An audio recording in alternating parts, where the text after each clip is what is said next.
Hello mga kabudol. Matagal-tagal na akong hindi nakapag-upload. Tagal ko rin iniisip kung anong sasabihin ko sa mga followers ko, mga subscriber ko, kung ano itatawag ko sa kanila. Kasi marami may mga katagumpay, may mga ka-Pinoy or ka-vlog. Ang iniisip ko ngayon, kasi madalas akong mag-online shopping. Kaya madalas akong nabubudol. Ngayon mag-unboxing tayo.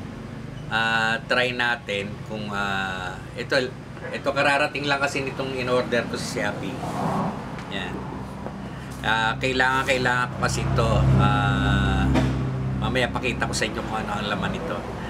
Bali kasi ang tanong ko doon sa nag-deliver kanina, hindi kasi ko qualified doon sa i-open ko itong box sa harap niya para makita ko yung laman.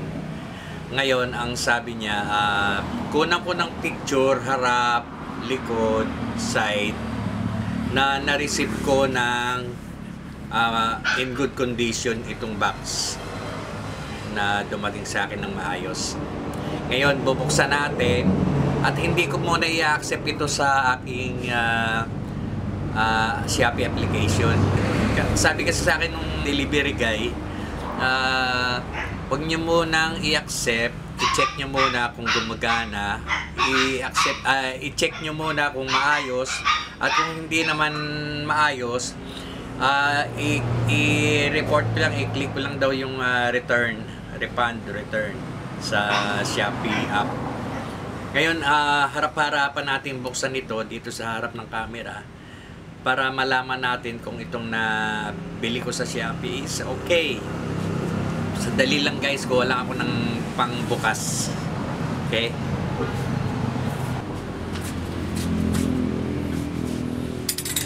So, ito, kalawanging cutter. I-edit ko na lang ito mamaya para kasi medyo matagal mag-unbox. Ito ngayon ko pa lang po ito kinater. Ngayon pa lang. Malinaw na kung sakaling magkaroon ng problema itong video na to, ito yung sasabihin kong pinaka-proof ko na na-receive ko itong product na may defect. Naririnig ako ng kapitbahay na nagbablog ako. Sobrang talaga ng pagkakadikit nila. Maingat na maingat. Sana nga walang depresya. Medyo malayo-layo rin ang pinanggalingan. Ilang araw ko rin itong hinintay. Bukod sa naka-tape na, nakadikit pa, talagang medyo maayos yung kanilang pagkakapak.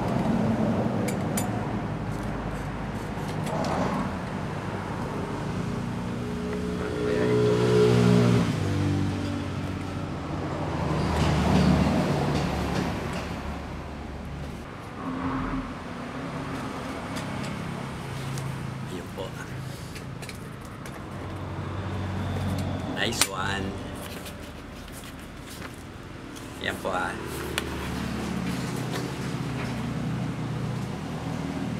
Huwag po natin sirain yung box para maibalik pa natin kung medyo makakita tayo ng depresya. Yan po. Sandali po picturean natin itong box. Kailangan daw ng proof. Kahit na ibukas ko na, picturean pa rin natin. Yan po siya.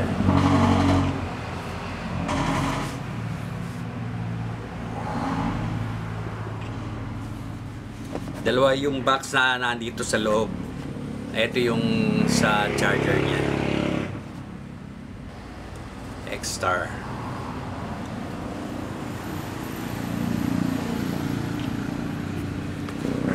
Tapos buksan ko na muna itong aking... Ay, nalimutan ko sabihin. Charger po pala ito ng mga batteries ko ng camera. Kasi medyo nagkaroon ako ng problema nung nag-photoshoot ako na ubusan ako ng battery, wala akong dalang charger. Yan. Wala po akong dalang charger. Yan. Sana po. Ang laman po ng box ay naka-pouch from X-Star. Then buksan natin yung laman ay yung bag.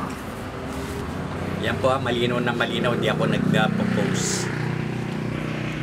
Ito na po yung charger. Yan. Tapos meron pang kasama sa loob ang USB niya, Type-C. Ilalagay ko na lang po yung link sa baba pagka ito okay nang mai-recommend ko sa inyo. Ang brand po is X-Star. Ang type niya is, ang kanyang charger is Type-C. Ang model is BC4H. BC4H battery charger. Ang pwede nyong i-charge dito yung ginagamit na battery sa vape, yung mataba.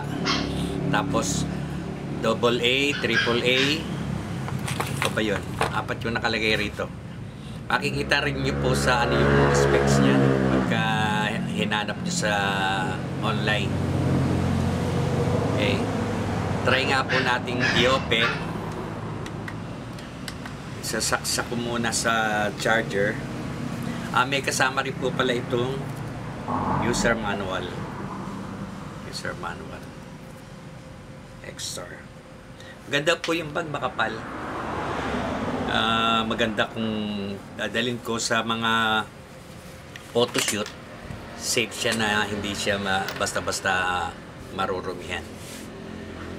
Isaksak lang po natin, no? Para makita natin ang itsura ng naka-on. Wait lang po. Ito pong charger niya. X-Star din.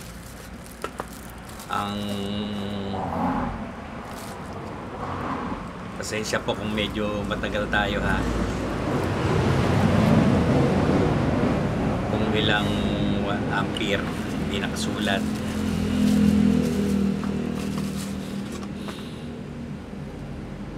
Ayun. Medyo malabo na po yung mata ko, hindi ko mabasa. Wait lang.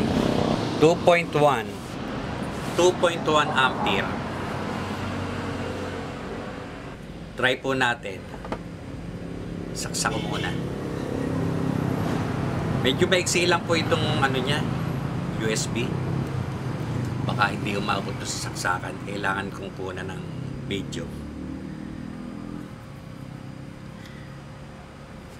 Ito po sa likod yung kanyang USB port. Yan. Ang ipang bibidyo ko po itong itong aking cellphone na lang. Hindi po kasi abag dito sa o kaya ihaharap ko na lang tong camera. Medyo makalat lang po rito sa wala tayong saksakan. Dito na lang.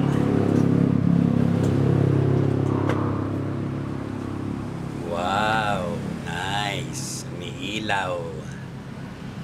May indicator po siya rito.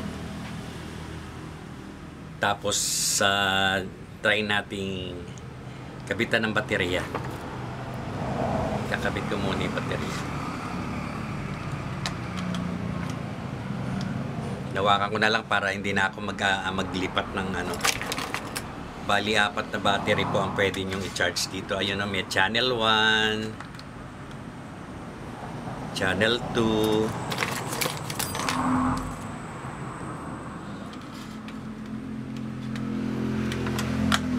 channel 3. Wow. Ang ganda po nito, ang inam, nakikita mo kung ano yung mga nakakabit. Hello, ayun. Ayun, nag-stop po pala yung aking recording na i-insert ko na lahat ng battery. May indicator siya na gumagana siya. I-check na lang natin mamaya kung ilang oras siya na nag-charge. Ang oras po natin is exactly 3, kala ko 3 pa. 3:09 na po pala. 3:09. Malalaman ko kung ilang oras bago mapuno ang isang baterya. Yan o. Nagbi-blink. Biblink po siya. Mamaya ko po kayo update kung okay, walang magiging problema. Pero okay po, parang mukhang ano siya. Mukhang stable ang tawag dito. Durable. Mukhang sturdy, makapal. Medyo mabigat yung klase niyang plastic niya, hindi siya manipis. At saka yung kanyang screen, ayan, ang ganda. Siya na po mismo ang nag-ano yata rito, kung ilang volts. Blinking naman sabay-sabay. I-post po muna natin tong video natin at mamaya na lang ko kayo babalikan kapag nag-pull na. Basta tandaan nyo ang oras ng pagkakakabit natin ng battery dito sa charger is 3:09. Okay, balikan ko po kayo. I'm back. So ayun na nga po, inabot tayo ng gabi. Nakaligo na ako, nakapagpalit ako ng damit. Ituloy ko lang po itong aking vlog bago ako matulog. Ito na po yung ating battery charger. Yan. Inabot na ng gabi. Medyo matagal po na mag-pull. Siguro dahil na-drain nung last na ginamit ko tong battery. Tapos ngayon. Pero parang okay naman tong charger. Kasi may isang battery na nag-pull kagad. Tapos yung tatlo na iwan. Hindi kagad nag-pull. Yun lang po ang aking masasabi dito sa aking bagong biling X-Star BC4H na battery charger. Pero sa palagay ko medyo ayos naman to. Kaya lang siguro ang may problema yung battery na i-charge ko naman to sa, kasi yung dati kong charger nagiinit, pero itong X-Star hindi siya nagiinit. Tsaka ang ganda nito, itong LED na to, pwede mo siyang i-off. Pwede mo siyang i-off. Ayan o. Pwede mo siyang i-on. Ngayon, ano na siya, bali, mula 3:09, 8:42 na po ng gabi, hindi pa rin siya nagpo-pull. Iiwanan ko na lang siyang ganito. Try natin baka sakali na baka itong ating mga batterying medyo nagkaroon ng depekto ma-revive. Yun naman ang sabi doon sa box. Sabi naman dito kaya niya yung mga dead battery, yung mga nakatulog na battery is mai-revive niya. So ayun lang guys.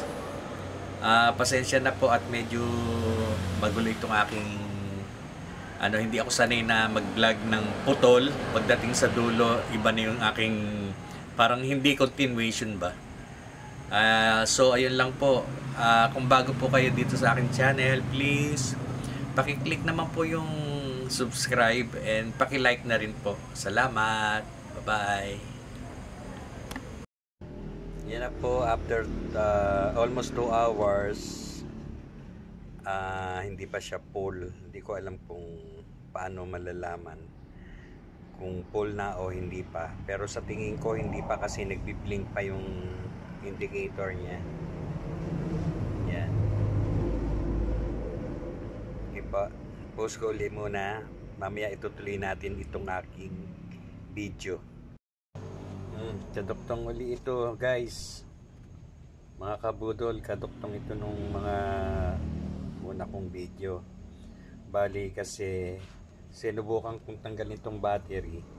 Pag inalis mo pala, magba-back to zero to, yung nagbi-blink na yan. Kaya kanina nasa mga 700 na yata o ganun nung last na video ko. Bali bumalik siya sa 0, then ilang minutes, ayan, nag 85 siya. Tapos pag full na pala, itong ilaw rito na mga red nagiging green. Pag pine-press natin tong mode, ito yung mode, yan, para ma-check may isang side, yung naka-green, nakalagay dyan is full. Yun, nakita nyo?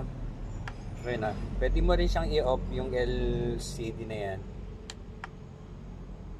Yan. Isang, ayan, full na siya. Full. Yun. Kaya pwede ko na itong tanggalin. Ito, hintayin na lang natin na mapuno. See you again, guys. Off ko muna ito. Then, ituloy natin yung ating video. Guys, idagdag ko na rin, mayroon pala itong ano, pagka ibang battery yung ikinabit mo, katulad yung isa na to, yung pang vape, naka-indicate dun sa kanyang ano, display na kung anong klaseng battery siya, katulad nitong ano, itong Eneloop NIMH. Ito naman LION. Yan po, ang ganda ng ating charger. Sana magtagal. Sana tumagal. Kasi yung mga dati kong mga charger, talagang ang daling mag-init, ang daling nasira. Hindi ko lang alam, may matino naman akong gumamit. Bago lang din po itong aking battery na to. Kaya lang minsan ko siyang na-charge sa luma. Naramdaman ko nag-init. Kaya hindi ko na siya inulit. Kaya pinilit kong makabili nito. Kahit medyo mahal ang presyo.